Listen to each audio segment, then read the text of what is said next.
All right, today we're going to unpack something pretty incredible.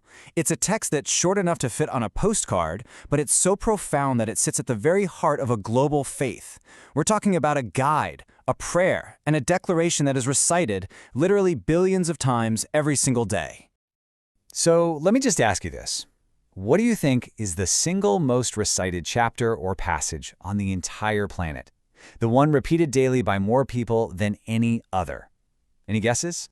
Well, the answer is the very first chapter of the Quran. It's called Al-Fatiha, which means the opening.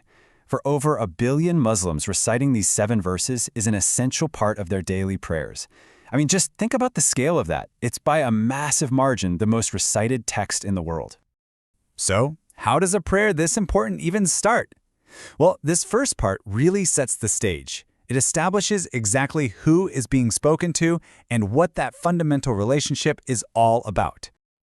You might expect it to start with a big command or a list of rules, right? But no, it begins with an invocation of mercy. Before a single other thing is said, the entire prayer is framed by this idea of compassion and grace. That really sets the tone from the get-go. And then, boom, from that very personal start, the camera just pulls way back to a universal scale. The second verse isn't just about praising a personal God. It's praise for the sustainer, the Lord of all worlds, everything you can see and everything you can't. It's a recognition of this huge cosmic reality. Okay, so this next section takes us a little deeper, and it really doubles down on some of the key qualities we've already heard about.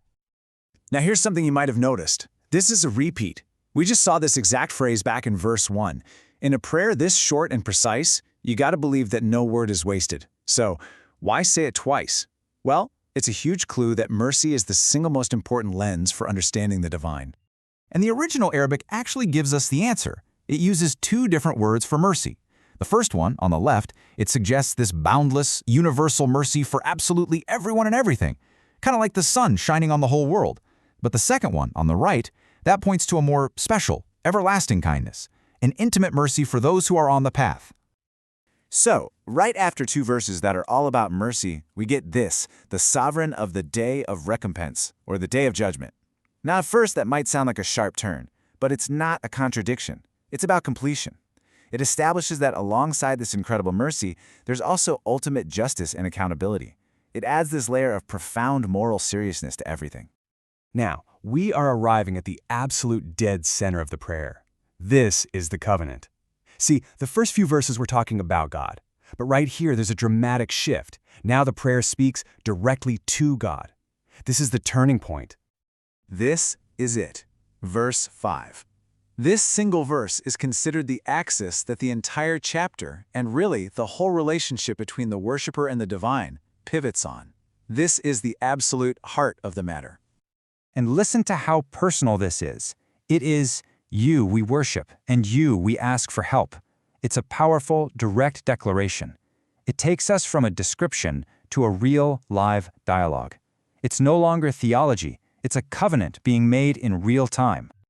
And the verse itself is just so perfectly balanced. It's got 2 distinct parts. First, there's the declaration of devotion. It is you we worship. That's the pledge. And that's immediately followed by the petition of reliance. And you we ask for help. It's a complete package of faith and dependence all in one breath. So, you've established who God is, you've declared this incredibly personal commitment, so what's the one thing you're going to ask for? Well, this final section is dedicated entirely to a single ultimate request, the straight path. This is the plea. After everything else, this is what it comes down to. Guide us to the straight path. Think about it. Out of all the things you could ask for, wealth, health, power, the only request is for guidance, for clarity on the right way to live your life. But the prayer doesn't just ask for a path. The final verse defines this path with amazing precision.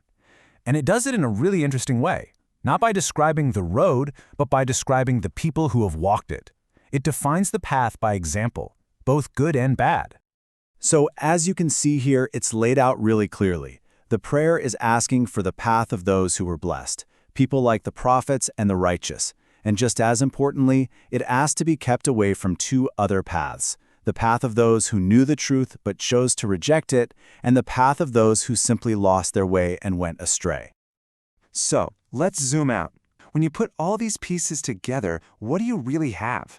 In just 7 short verses, the opening manages to capture the entire spiritual journey.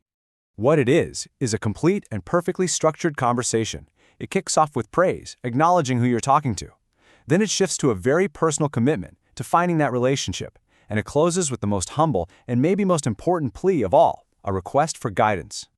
And that leaves us with the final thought to chew on. As this kind of concise map of faith, the opening almost works like a perfect model for communication itself. So the question is, what can this ancient prayer teach us about the power and the potential that's locked inside the way we begin any of our conversations?